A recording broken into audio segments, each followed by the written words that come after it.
Hello, everyone, and welcome to Hera TV. My name is Laleh Hancock. I'm one of the Hera advisors.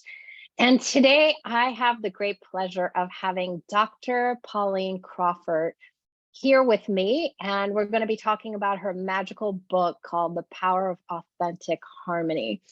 And most of us, we have different moments in our lives that kind of kickstarts what it is that we do today, or kickstarts an initiative or a target that we'd like to set for ourselves. And Dr. Pauline and I, we were chatting and, looking at that moment when, when everyone thinks like you are happy and your life is going fantastic, but it takes one question from a priest to ask, are you happy?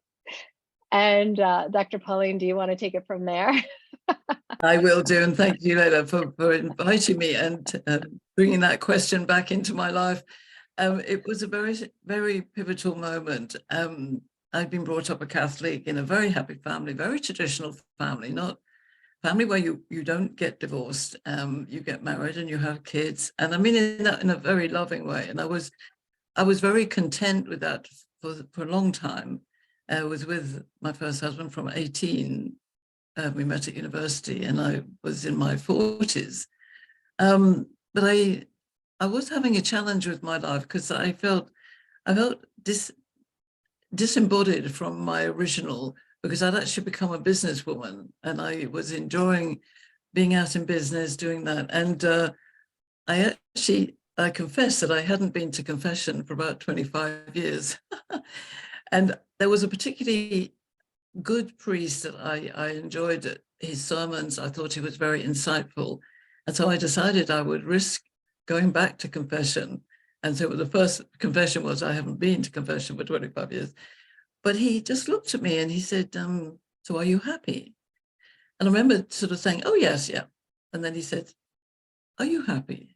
And when somebody in that kind of environment where you're committed to truth, somebody asks you something and it hits you right inside and you go, no, I'm not. And it almost wasn't that question. It was then this outpouring of questions to myself about, oh my God, what does that mean? And it was the beginning of looking at my life. And I did finish the relationship with my first husband. I did it in the most harmonious way. Now, you might think that's strange. Our children were teenagers. They were 17 and a half, 19 and a half. It wasn't, is any time the perfect time? But it happened to be that time. And as I searched into this, I felt that I couldn't stay where I was. And so it did end the marriage, and it spurred me on to be a single lady in the middle of my life. And I was actually that for 16 years before I met my now husband. And that was, again, a very amazing and magical story. But I think the point is that harmony had always been at the center of my life. The family was harmonious, but somehow, sometimes I lived on the edge of it when conflict came up. And there was also a conflict in myself about, who am I as a woman? Can I be an entrepreneur? Can I be that and then not be a mother? But then realizing that I'm always a mother. I'm now a grandmother. And that you can create harmony out of sorrow and conflict if you look for it. And that's my mission with my book and my work about the power of authentic harmony. And putting the word power and authentic and harmony together is an interesting one, because power is often corrosive and greed and corruption. It's not that power. So I want the power of us as human beings to connect together. So if you imagine you have a harmonious power grid across the world of light shining from us as women and men, boys and girls of all nations and all cultures. And I get a very good response when I talk to people about harmony. Everybody wants it. Yeah. And it's interesting because when you and I first spoke about it, and you were mentioning, that moment of realizing like happiness can mean so many different things to so many people, right? And Yes. so can power. And like you said, sometimes people use power against others. That's not true power, actually, but our power from within. And and each of us tends to look at others, who can give me power instead of what Well, power am. that's an interesting question, isn't it? Do other people give us power? I would argue that that's not what you want to look for. You might say, well, Exactly. this company pays me, therefore that gives me the power to be able to spend money. But that's not actually honest power. That's why I was thinking, and in my book, I'm talking about be yourself and know that you're different.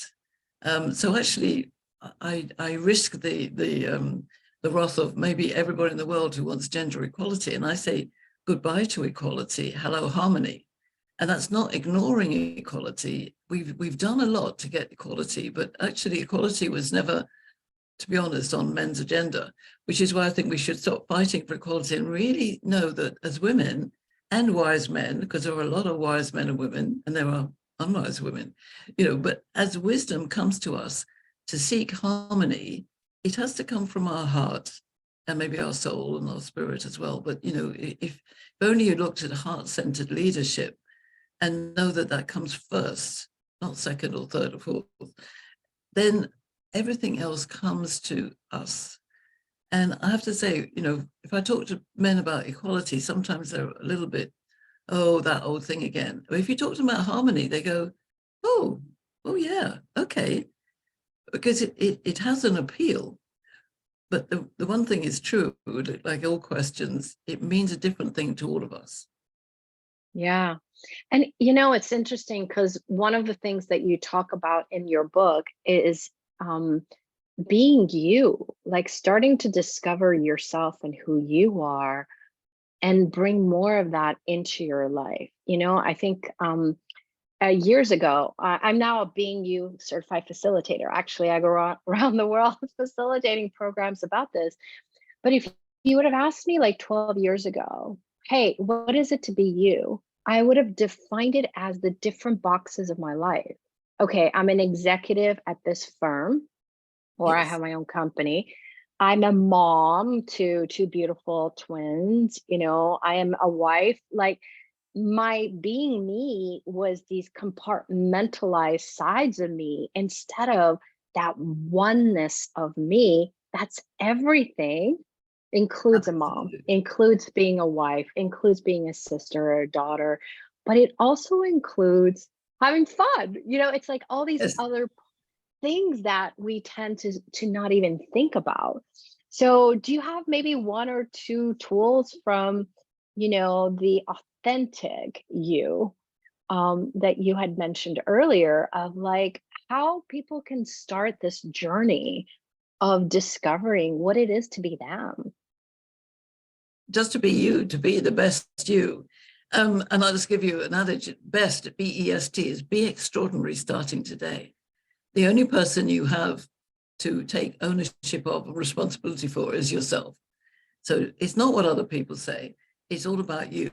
And I was speaking on a show the other day, which is about the power of the mirror. I always used to say in my image consultant experience, because I'm an image consultant as well as a behavioral consultant and a performance consultant, but I bring all those things together because you need to have a good mirror. Now, you might say that's funny, but some mirrors are different. But the mirror is also the lens in which you look through. So if you look through the lens which said, oh, I'm not as good as my sister, or my mother said this, or my brother said that, or my girlfriends at school, we don't need to listen to that chatter. So that's the first thing, is don't listen to the chatter. Understand that we've been in a world that has been very egocentric for many thousands of years, but even if we take the last 100, and women have fought to gain that ego and be professional women. We're going to be, out there kicking ass, but we're also mothers and sisters and all the ones you said, and we can be that in the workplace. And my vision of the workplace is that when you're in there, be yourself. Now, we might say that the territory is against me. Yeah, in some places, it's very much against women. Women are marginalized. But let's think beyond that. Let's think into a world where I am me, and the way I am will impact how I make a relationship with you. So it's a very simple value cycle, and I put it in my book. If I know myself without everybody else, we can listen to everybody, but be your own counsel. Then I take that into every relationship, and that is being a mother and being a daughter, being an employee, being an employer. You take that into those relationships and you create the bigger entity. So when we talk about oneness that you talked about, the oneness comes from me-ness and usness into we-ness and oneness. But it's been a long journey of being controlled by our education, often controlled by loving but maybe misguided parents or peers or siblings. And everybody's got a different lens on the world. So one of the things in the book I talk about is the archetype that we are. So I look at men and women, masculine and feminine energy, and I've created 4 archetypes for us to, if you like, have fun with. Because by having these archetypes, we can play around with our knowledge of other people. So the main thing I teach is that we are equal and different, and that is magical. So differences are not a problem unless you make them a problem. There's no such thing as a difficult person. There's maybe a difficult situation, which one is part of, but it's actually understanding that, well, who am I as a woman? And the archetypes are our starting point. They're not a personality, they're a starting point. I happen to be a female that is very logical-minded. I call myself the magician. I'm very much in my head. I love concepts and eclectic collaboration. And I'm possibly different to my sister, the sovereign, who's very, loves to look after everybody, is a high nurturer, very, very good at detail, highly creative. And together we complement each other. So I look at the complement between the magician and the sovereign. And then with our men, the masculine-minded man is the bullet point man. He wants to get everything done. He says, when are we going to do this? And he's my wise ruler. And then the thinking servant archetype man, like Nelson Mandela, is the philosopher. So as these characters come together around the table to create magical conversations, the key is there's no judgment. So as well as oneness, I want us to know ourselves as individuals, and it's not led by our ego, which is, that's the big change. So I would say the main thing is to realize that the external doesn't control you unless you let it control you. You can make choices in any moment of the day, and whatever choice you make is right in that moment. So my moment with the priest in the confessional, to be honest, I could have lied. I could have lied to myself and I would have been stuck. But by being honest with myself, I didn't know what the outcome was going to be. And there were, wasn't straightforward. It wasn't easy. But we're living in a world where we need to be more ourselves first. And that's why I want people to understand oneness is not something out there controlling you. You, as an individual, you're part of oneness. But if you can imagine the electric power grid, how does that work? I mean, to be honest, I think people don't really know. But you plug it in and it works. And when you plug into another person and you tune into somebody, it could be somebody in the street, somebody you know well, or somebody you don't know well, but you suddenly have that moment of tuning in. And actually everything else disappears. You just connect, and that connection is harmony. So that harmony would be different in all those connections, but it's like a beautiful piece of music. When you know it works, it works. So I always say in my work with my clients, if everything's going smoothly, in many ways you don't need me. But if it's not, then we can take a look at these threads and work out what your power grid is. And I would love to change the nature of power as a concept, because I think, sadly, we've got a lot of bad power in the world. Would you agree? We have a lot of people that abuse that power for Yes, control, I would say. Yes, definitely. And but each of us needs to empower ourselves because everything you just described about was no judgment, you know? Consciousness includes everything and judges absolutely nothing. So, when the moment that we judge our bodies, the way we look, how old we are, yes. that's us judging ourselves. So we're no longer being a conscious being at that moment. Well, So it that's right. literally, And let's define that almost turn judgment into something that is a valuable acknowledgement of one's experience. But I think it's a bit like power. Judgment has a challenging interpretation for people, doesn't it? yeah, but even when you say you're beautiful, that's still a polarity on the positive side of judgment, you Yeah, know? that's great. So, but what if it could be gratitude? Yes. Well, gratitude is interesting. Gratitude and forgiveness, I think, are essential, especially at the point we are at the moment, where there's in Women's International Week month on March the 8th itself. The Secretary General of the United Nations said, gender equality has gone back 300 years. And I'm going, what? Like that is crazy. It doesn't need to be that way. So I think I could make a judgment about what he said, and I do, and we do make judgments. But in the space of a magical conversation, so it's time bound, what we do is we say, listen from your experience, share your experience without putting a condition on it or a judgment in the time when we're in our wisdom circle. And that's where you may make judgments outside of the circle, but in the circle, we're seeding a new idea, we're seeding a new way forward, we're seeding a new landscape where all of these archetypes and all of the diversity that then comes flooding in is able to be heard and listened to. Even though we may not like everything we hear, it's our ability to open our heart to listen to other people who are not like me. And then we can move to oneness, which is for me, another word I love is synergy. That synergy is actually recognizing we need all the parts. So we need you and me and every of 8 billion people now on the world. We actually do need everybody, and everybody has their individual, unique fingerprint. And I honor that, absolutely.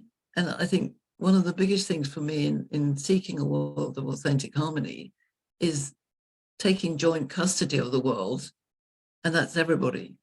So we don't have any marginalized groups. Now, obviously, there's a journey to be going in that, but certainly with men and women who are actually in numbers, population are half and half of the world, is to really honor that we have different journeys, and we have different journeys in different countries, in different generations. I'm living in America, I come from England, I lived in Malaysia. There are very, very different energy sources when you go into different communities. You know that because you are a world citizen and live and work and travel in so many different countries. But people are people. And wouldn't it be magical for everybody to tune into their own harmonious song with everybody they meet, but it not always be the same? Yeah. And I think that comes back to what you said earlier. When you're being you, you include everybody else. Oh, absolutely. And there is no separation, but there's still you being you and the uniqueness of you. When you were talking about earlier, like for me, the oneness is like we're each a drop in the ocean, but we're also the ocean. Yes, absolutely. And and sometimes you got to decide, are you going to be that drop that's going to help the ocean go a certain way, lead it a certain way, or are you going to be the one that gets swept away by the ocean? So this is the other piece of it. Because Well, you do. The yeah, I'm masses glad are you I'm that glad way. you mentioned the ocean. So if you look at my book, you'll see there's a lighthouse. I'm very fond of the lighthouse as a metaphor because the lighthouse shines light, and it shines light on a tumultuous sea. And in the sea, there may be people drowning, but the lighthouse doesn't move. And the lighthouse stays strong, but it keeps its light shining. And I would imagine everybody, if we all shine our light and these lights all join together. This is the authentic harmony of the world. And we invite people to our lighthouse. And interesting enough, the lighthouse doesn't encourage ships to come to the lighthouse. It says, I guide you. I take you to somewhere of safety. And, you know, the sea is an incredible element of the world. It's so powerful, and it can be so rough and horrendous and dangerous, and it can be so calm and beautiful and serene. And I think nature is one of the things I talk a lot about in my programs. When I'm doing one for women, which is called Professional Women as Substance, I think we've all got incredible substance. And the one I do for men is called Men of the Future Now, because I think there are wonderful, wonderful men out there who do want a more authentically harmonious work life, home life, social life. And actually, when we come together, it's all those parts, all those archetypes, all those energies coming together. As you know, it's health is all about energy and vibration. And I imagine corporate heart companies who say, hey, we've got a heart, we're harmonious. You come and work with us and you'll enjoy working here, and you'll do the best you are, because you are in an environment which almost heals you because you're harmonious and healthy and happy. Lots of H's in there. That's interesting. You know, I'm in my 70s now, and I plan to be here for another 20 years. My mother passed when she was 93. If I can be here for another 20 years and really make sure this legacy is everywhere, one of the equations, and I'm a mathematician, you see, but my equation is, if you have harmony, you don't have violence. You can have a strong harmony and vibrant harmony, but essentially to have harmony, everything is working together, whatever that piece of music is. So in order to get rid of violence, rather than going heavy on stop the violence, which I know we must do, when I'm involved in lots of projects about stopping violence against women and girls, but if we focus on engaging in harmony at the level at which people want it to be for themselves and each other, I think we will move towards eliminating violence and bad behavior and harassment and everything we know that is not good at the moment in the world. So that's my vision. And I have been told by many friends that I'm annoyingly optimistic, but I will continue to be optimistic. Well, we have to take action. It's not just about being Yes. optimistic, but it's like, what is the path that you're actually going on yourself? You know, it starts with you being that leader and going. And I really believe it's not just about, you know, optimism, but it really is that we have the ability to be more in communion with each other, which is the harmony that you're talking Yes. about. But each of us has to also know we're unique and different. Neither one of us could ever compete, even if we're going after the same client base, right? Because Yes. our energies are different, our paths are different, the experience we bring into it, the frequency of that energy is going to be different. And so, you know, we're all unique. I have twin girls from one egg, they split into two. So if you see them, they look very much alike, even though as they're getting older, they're starting to look even more different, but they're totally different. And that's from one egg that's split in half. So each of us have our own experiences, and it's very unique and different. So, Absolutely. you know, thank you so much for you and the power of this authentic harmony book that you're putting together. And as you know, you're here on Hera TV. And that's really what Hera is about. Hera is not about excluding anything or No. anyone, but it is bringing that harmony of empowerment and knowing that the way the world is currently, there is additional empowerment that is required for women, you know? You know, when you were talking about the UN talking about 300 years, that's too long. We don't have 300 years on this planet at the rate we're going. You know, so, but it starts with each of us, not from fight, but Not from what fight. action. Yeah, No, and that's what really important. You know, I don't think women are naturally fight. You know, we are courageous and brave and all the rest of it, but our nature is not to fight, is to nurture. And that's what we need to bring to the world. And that's why, look at nature, look at the trees and how nature responds angrily or kindly. You know, it's there. We are part of nature, and we can flow, and we can do that. And yeah, we need to take action in our own lives in a practical way. And that's what, you know, we do with our clients and our groups. Get them to think about the same things. What do you need? What do you want? But think about the person next to you and how that comes together. We have an amazing planet. We really need to take care of it right from get-go, from the home to business land to social, everything. And it all starts with me. It starts with you and authentic harmony. Definitely. Dr. Pauline, thank you so much for being here today. I guess one, I always love the guests leaving with like one particular advice or something that they would share with women around the world. As you know, the vision of Hera is for us to be empowered to the greatness of ourselves, and be able to have a marketplace for it, and have a place where we're all each learning. So what advice would you give to people that are watching of one action they can take today to really create a different kind of life for themselves? I think I would say always be curious and interested in everybody you meet. And especially if they are different to you, look at what's different and what's valuable. Where can we learn together? So really be curious and interested and interesting, and find that tuning in moment and then celebrate it. It's the dance of life. Truly. And wow, what a great way for us to end today's show. Thank you so much for being here. And we'll put a link so people know that they can find your book, The Power of Authentic Harmony. And also, you guys have any questions about Hera's City, you can go to heracity.org and message us there. Or if there's a particular person you would like us to interview and bring some light from this lighthouse that's Dr. Pauline was talking about. So thank you everyone for being here today, and we look forward to seeing you really soon. Thank you, Dr. Pauline. Thank you.